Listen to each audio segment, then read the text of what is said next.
ఈ సంవత్సరం సంక్రాంతి పండుగను పురస్కరించుకొని తెలంగాణ రాష్ట్రంలోని వివిధ ప్రాంతాలు అదేవిధంగా హైదరాబాద్ నగరం చుట్టూ ఉన్నటువంటి ఆంధ్ర ప్రాంతానికి చెందిన ప్రజానీకం మరి ముఖ్యంగా వైజాగ్, రాజమండ్రి, ఏలూరు, కాకినాడ ప్రాంతాలకు చెందినటువంటి ప్రజానీకం మాత్రం ఈసారి ఎలాంటి ట్రాఫిక్ ఇబ్బంది లేకుండా ప్రశాంతమైనటువంటి వాతావరణంలో అతి తక్కువ సమయంలో గమ్యస్థానాన్ని చేరుకున్నారని చెప్పాలి. కారణం కేంద్ర ప్రభుత్వం ఆధ్వర్యంలో ఎంతో ప్రతిష్టాత్మకంగా నిర్మాణం జరుగుతున్నటువంటి గొల్లపూడి చిన్నవుడిపల్లి మధ్య ఉన్నటువంటి బైపాస్ రోడ్ నిర్మాణం పుణ్యం అంటూ వాళ్ళు విజయవాడ నగరాన్ని టచ్ చేయకుండానే ప్రశాంతంగా గమ్యస్థానాన్ని చేరారు. హైదరాబాదు మచిలీపట్నం మధ్య ఉన్నటువంటి జాతీయ రహదారి 65, అదేవిధంగా చెన్నై కలకత్తా మధ్య ఉన్నటువంటి జాతీయ రహదారి 16 ఈ రెండింటిని అనుసంధానం చేసేటువంటి ఎంతో కీలకమైనటువంటి 6 వరుసల బైపాస్ రోడ్డు నిర్మాణం జరుగుతూ ఉంది. కృష్ణా జిల్లా గొల్లపూడి దగ్గర నుంచి చిన్నవుడిపల్లి వరకు ఇప్పటికే దాదాపు 90% పనులు పూర్తయిన నేపథ్యంలోనే పోలీసులు మాత్రం ఈసారి సంక్రాంతి పండుగ పురస్కరించుకొని బైపాస్ రోడ్డుపై వాహనాలకు అనుమతి ఇచ్చారు.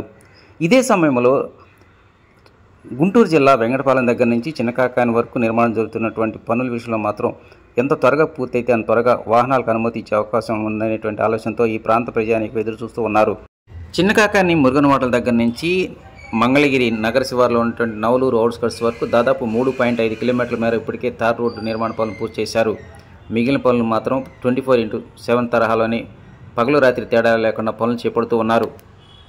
వాస్తవానికి బైపాస్ రోడ్ నిర్మాణ పనులన్నీ 2025 ఏప్రిల్ చివరి నాడు పూర్తి చేయాల్సి ఉంది. అయితే కూటమి ప్రభుత్వం వచ్చిన తర్వాత ఎంతో కీలకమైనటువంటి రాజధాని ప్రాంతంలో 10 చోట్ల వంతెన నిర్మాణాలు చేపట్టాల్సి ఉండగా కేవలం ఇప్పటివరకు 5 చోట్ల మాత్రమే వంతెన నిర్మాణాలు చేపట్టారని, తక్షణమే మిగిలిన చోట్ల కూడా ప్రజలకు సౌకర్యంగా ఉండే విధంగా నిర్మాణాలు చేపట్టాలని కూటమి ప్రభుత్వం హైవే అధికారులను డిమాండ్ చేసినటువంటి కారణంతోనే కొన్ని చోట్ల మాత్రం పనులు జాప్యం జరిగే అవకాశాలు ఉన్నాయని హైవే అధికారులు చెప్తూ ఉన్నారు. ఏది ఏమైనా మంగళగిరి నగర పరిధిలో ఉన్నటువంటి ఈ బైపాస్ రోడ్డు కనుక ఎంత త్వరగా పూర్తయితే అంత త్వరగా అన్ని వర్గాల ప్రజానీకంతో పాటు రాజధాని ప్రాంతంలో ఉన్నటువంటి ఉద్యోగస్తులు మాత్రం ట్రాఫిక్ కబంధస్థాల్లో చిక్కుకోకుండా ప్రశాంతమైనటువంటి వాతావరణంలో గమ్యస్థానాల్లో చేరుకునే అవకాశాలు ఎక్కువగా కనిపిస్తూ ఉన్నాయి.